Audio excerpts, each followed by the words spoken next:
பெரியோர்களே, தாய்மார்களே, புரட்சி தலைவரின் ரத்தத்தின் ரத்தமான புரட்சி தலைவியின் வழிவந்த சிங்கங்களான என் உயிரினும் மேலான எனது அருமை உடன்பிறப்புகளே, உங்கள் எல்லோருக்கும் என்னுடைய வணக்கத்தை தெரிவித்துக் கொள்கிறேன்.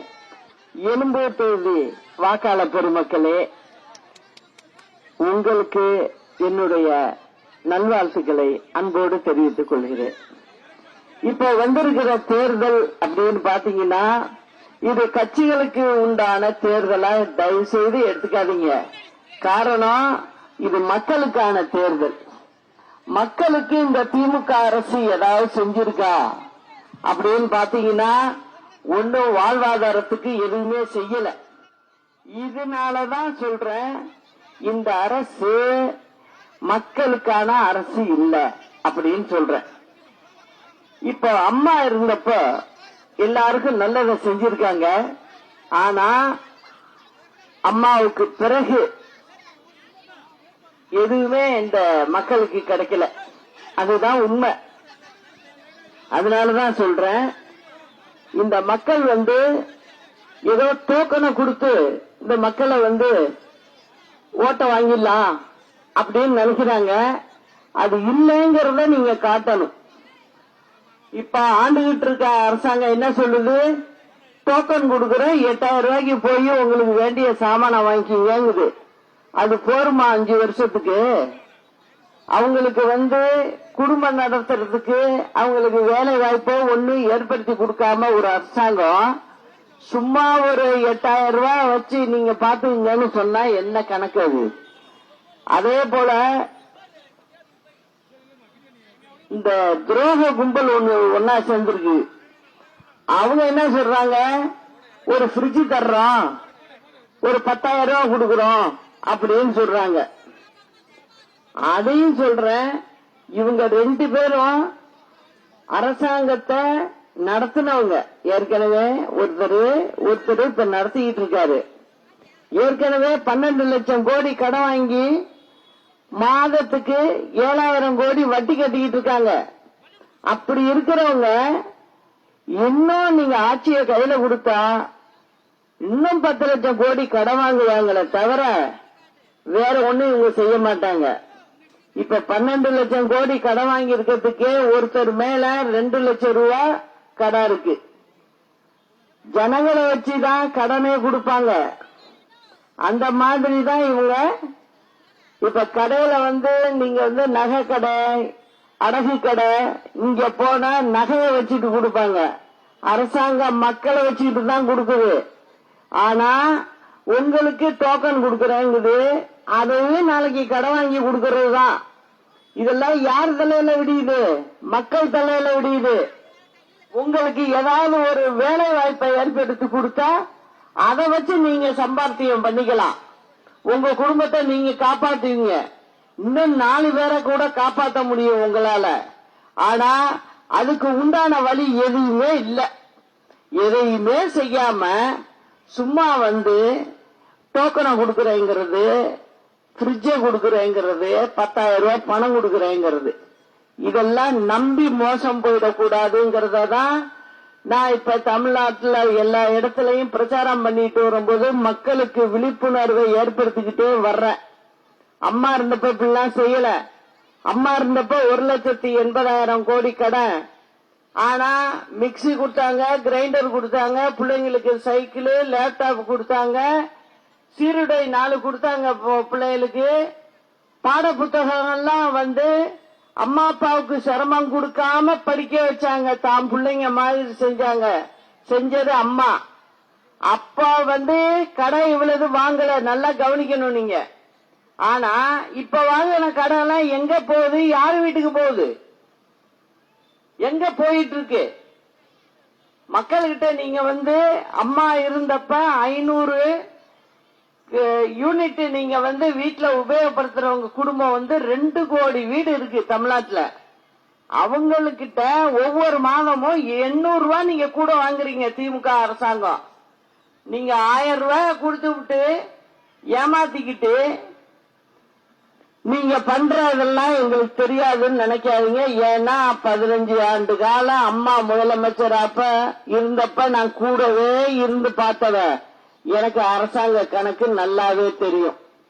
அதனாலதான் சொல்றேன், மக்கள் விழிப்போட இருக்கணும். இந்த மாதிரி ஆட்கள்லாம் சட்டசபைக்குள்ளே வராம பண்ணணும். அது அந்த இது யாருகிட்ட இருக்கு அப்படின்னா அது மக்கள் சக்தி கிட்ட மட்டும்தான் இருக்கு. மக்களுடைய வாக்க வச்சுதான் யாருமே சட்டசபைக்குள்ள போக முடியும். அதை நீங்க இப்பயே நம்ம சரி பண்ணலைன்னா இந்த அரசாங்கம் திருப்பி வந்ததுன்னா இப்பவே கடற்கரை ஓரத்துல கொண்டுட்டு போய் எல்லாரையும் தள்ளி நிக்க வச்சிருக்கு. அடுத்த அரசாங்கம் முழுமையா அவங்க கையில வந்ததுன்னா மக்கள் கடல்ல தள்ளுறதுக்கு சமம் ஆயிடும். அத மக்கள் நல்லா புரிஞ்சுக்கணும். உங்க வீட்டுல படிச்ச பிள்ளைங்க இருந்ததுன்னா யாருக்காவது வேலை கிடைச்சிருக்கா? வேலை கொடுத்திருப்பாங்களா? அவங்க ஒண்ணு செய்யல. முதல்ல தண்ணி பிரச்சனையை தீர்த்திருக்காங்களா? கிடையாது. தமிழ்நாட்டுல எந்த இடத்துல போனாலும் தண்ணி குடிக்கிறதுக்கு தண்ணி இல்லைங்கிறாங்க, உப்பு தண்ணிங்கிறாங்க.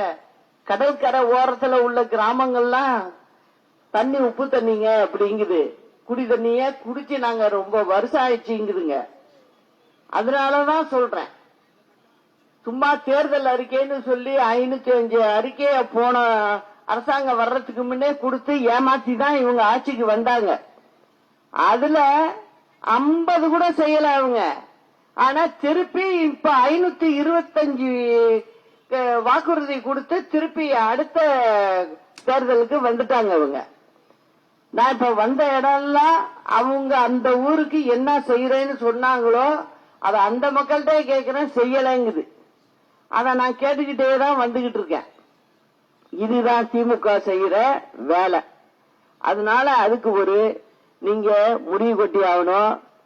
நிச்சயமா நல்லது நடக்கணும். அம்மாவுடைய ஆட்சி இருந்தா தாங்க ஏழை மக்களை பார்ப்பாங்க. இல்லைன்னா இவங்கள்ட்ட எல்லாம் அது நடக்கவே நடக்காது. நான் தெளிவா சொல்றேன். அதனால இந்த எழும்பூர் தொகுதியில உள்ள மக்கள் ஒரு மாற்றத்தை நீங்க ஏற்படுத்துங்க. ஏற்படுத்தினாதான் இதுக்கெல்லாம் ஒரு விடிவு காலம் வரும் அப்படிங்கறத சொல்றேன். நம்ம தேர்தல் அறிக்கைன்னு கொடுத்துருக்கோம். நான் இந்த சும்மா சொல்ற வேலையெல்லாம் இல்ல. எது என்னவோ அதை அப்படியே சொல்லிடுவேன். அதுல பார்த்தேன், பெண்களுக்கு நிறைய திட்டங்கள். அவங்களுக்கு சொந்த காலில் நிக்கணும்னு நான் நினைக்கிறேன். அவங்கவுங்க சம்பாதிக்கணும்னு நினைக்கிறேன். அவங்களால முடியும்.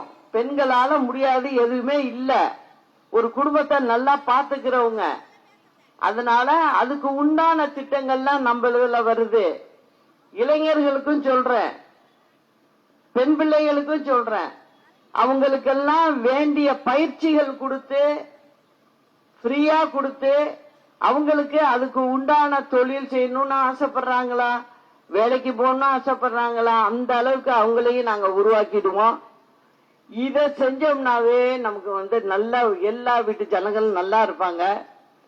இந்த இஷ்டத்துக்கு இவங்க செலவு கணக்கு எழுதிக்கிட்டு போயிட்டு இருக்கிறதுனால உங்க தலையில கொண்டாந்து கரண்ட் செலவை கூட வைக்கிறாங்க, உங்கள்கிட்ட வரிய வாங்குறாங்க. அது நீங்க சென்னையில குடியிருக்கவங்க, உங்களுக்கு தெரியாது இல்ல என்னென்ன அக்குறுமம் நடக்குது இங்க. மற்ற ஊரை விட அதிகம் நடக்கிறது சென்னை.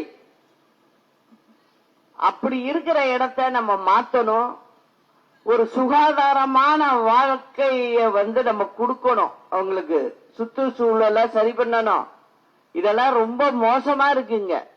அதனாலதான் உங்கள்கிட்ட நான் இத சொல்லி நான் வாக்கு கேட்கிறேன். பொய் சொல்லி வாக்கு கேட்கிற பழக்கம் கிடையாது.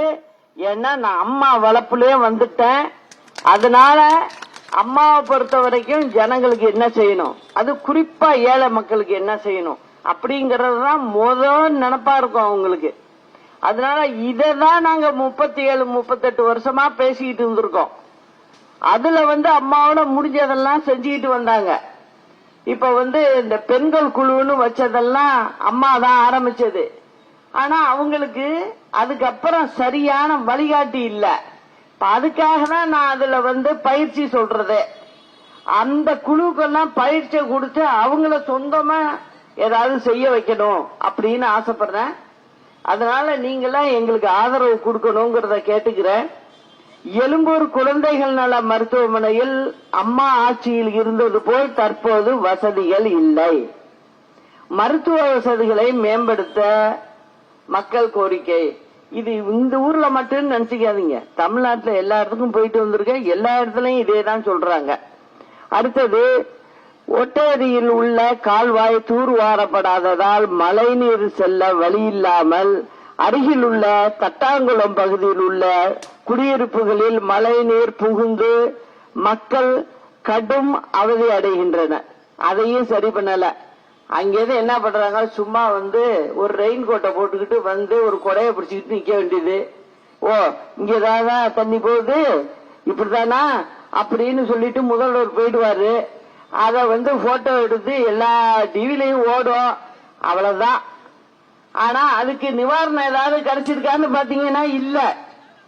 அதே போல எழும்பூர் பகுதியில் அமைந்துள்ள காவலர் குடியிருப்புகள் பராமரிப்பின்றி பழுவடைந்து உள்ளதால் அவற்றை மறுசீரமைப்பு செய்து கொடுக்க குடியிருப்பு வாசிகள் கோரிக்கை. இத பாருங்க, கதை எப்படி இருக்கு பாருங்க. அதாவது போலீஸ்காரங்க கதைக்கே இப்படி இருக்குது. அவங்க குடியிருக்க வீட்டு கதையும் இதான். போலீஸுக்கு மந்திரி, முதலமைச்சர். திமுக ஆட்சியில் கிடப்பில் போடப்பட்ட நகர்ப்புற வாழ்விட மேம்பாட்டு வாரிய குடியிருப்புகளை விரைந்து கட்டித்தர கோரிக்கை. நம்ம உடனடியா அதை பண்ணுவோம். நேவல் ஹாஸ்பிட்டல் ரோடு பகுதியில் அமைந்துள்ள குடியிருப்பு பகுதிகளில் கழிவுநீர், தெருவிளக்கு உள்ளிட்ட அடிப்படை வசதிகள் ஏதும் இல்லாத நிலை உள்ளதாக குற்றச்சாட்டு. இதெல்லாம் இந்த எழும்பூர் தொகுதியில. கோபால்சாமி நகர், திடீர் நகர் பகுதிகளில் நெடுங்காலமாக மயானத்திற்கு ஒதுக்கப்பட்ட இடங்களில் வசித்து வரும் மக்களுக்கு மாற்று இடம் வழங்க பகுதி மக்கள் கோரிக்கை. அவங்களுக்கு வேற இடத்துக்கு இவங்க மயானம் ஆரம்பிச்சு வச்சிருக்காங்க, வேற இடத்துக்கு அவங்களுக்கு செல்றதுக்கு வழிவகை பண்ணாமே இருக்காங்க. அப்புறம் என்ன அரசாங்கம் இப்ப ஓட்டு கேட்க வருதுன்னு எனக்கு புரியல. அப்புறம் போன முறை தேர்தல் வாக்குறுதியில சொன்னது, இந்த தொகுதிக்கு வாக்குறுதி எண் 93 நம்பர் போட்டு கொடுத்தாங்க. பொய்யே நம்பர் போட்டு கொடுக்கறாங்க அவங்க. சென்னை நகரின் ஆறுகள் பாதுகாப்புக்கு 5000 கோடி ஒதுக்கீடு செய்தீர்களா? செஞ்சு நாங்க எல்லாத்தையும் சரி பண்ணிடுவோம். நாங்க சரி பண்ணல. அதே போல பாருங்க, மொத்தம் 4 வாக்குறுதி கொடுத்திருக்காங்க இந்த ஒரு தொகுதிக்கு. மீதி 3ஐயும் சொல்றேன் பாருங்க. வாக்குறுதி எண் 211 சென்னையில் தோல் பொருட்கள் பூங்கா அமைக்கப்படும். இல்ல. வாக்குறுதி எண் 394 சென்னையில் லாரிகள் மூலம் குடிநீர் விநியோகத்தை தவிர்த்து புதிய குழாய்கள் அமைத்து அனைத்து வீடுகளுக்கும் குடிநீர் வழங்கப்படும். வழங்கிட்டாங்களா? அதான். வாக்குறுதி எண் 325 அனைத்து அரசு மருத்துவமனைகளிலும் நவீன வசதி கொண்ட முதியோர் வார்டுகள் அமைக்கப்படும் சொல்லியிருக்காங்க. அதெல்லாம் அமைக்கல. இதுதான் பொய். இஷ்டத்துக்கு சொல்ல வேண்டியதுதான் திமுகவோட வேலை. அதனால இங்க ஒரு மாற்றத்தை நீங்க கொண்டு வரணும்னு நினைக்கிறேன். அதுக்கு நீங்க எழும்பூர் தொகுதி நம்ம கழக வேட்பாளர் மகிழன்பன் அவர்களுக்கு தென்னந்தோப்பு சின்னத்தில் வாக்களித்து அவரை மகத்தான வெற்றி பெற வைக்க வேண்டும் என்று அன்போடு உங்கள்கிட்ட நான் கேட்டுக்கிறேன். நாளை நமதே, வெற்றி நமதே. அண்ணா நாமம் வாழ்க, புரட்சி தலைவர் நாமம் வாழ்க, புரட்சி தலைவி அம்மா நாமம் வாழ்க. நன்றி, வணக்கம்.